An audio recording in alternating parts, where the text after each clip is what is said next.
যাইনি, তো বাড়িতেই ছিলাম। সারাদিন কি করলাম কি খেলাম সেটাই তোমাদের সঙ্গে দেখাবো আজকে। তো তারপর আমি সকালে ঘুম থেকে উঠে একটা ম্যাগি ছিল, সেই ম্যাগিটা করলাম, কারণ আমি চা খাই না বলে। আর খিদেও পেয়েছিল হালকা হালকা, তারপর ম্যাগিটা করে নিয়ে চলে এসেছি। তো তোমরা খাবে তো চলে এসো, আমি একটু ঢং করে নিই। তো তোমরাও যদি আমার মতো কেউ কেউ চা খেতে সকালে পছন্দ না করো, কমেন্টে আমাকে জানাতে পারো। তারপরে আমি একটু বাজারে গেছিলাম, বাজারে সেই ক্লিপটা নেওয়া হয়নি। তারপর বাজার থেকে এসে প্রচন্ড গরম করছিল, তো আমি চান করে নিলাম। চান করে নেওয়ার পরে চুলে একটু দেখো সিরাম লাগিয়ে নিয়েছি, তারপরে একটু পোস্ট দিয়ে নিলাম। তারপর মা খেতে ডাকছিল, তো দুপুরে লাঞ্চে আমার হয়েছিল তোমার সবজি, একটা তরকারি, শাক হয়েছিল, আর ঢেঁড়স ভাজা, আর একটু চিকেন হয়েছিল।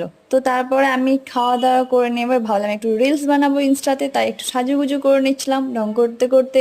তো তোমরাও কি বাড়িতে তাহলে এরকম করো? যদি করো আমাকে বলো। কি এখনো পর্যন্ত যারা যারা আমার চ্যানেলটাকে সাবস্ক্রাইব করোনি, প্লিজ গিয়ে করে নাও। তোমাদের সাপোর্টটা আমার অনেক প্রয়োজন। তোমরা আমার ভিডিওতে একটা লাইক করলে আমার ভিডিও বানানোর ইন্টারেস্ট আরো বাড়ে। আর খুব ভালোও লাগে যে তোমরা আমার ভিডিওতে লাইক করছো, আমার চ্যানেলটা সাবস্ক্রাইব করছো। তো করে দিও প্লিজ। তো রিল বানাতে বানাতে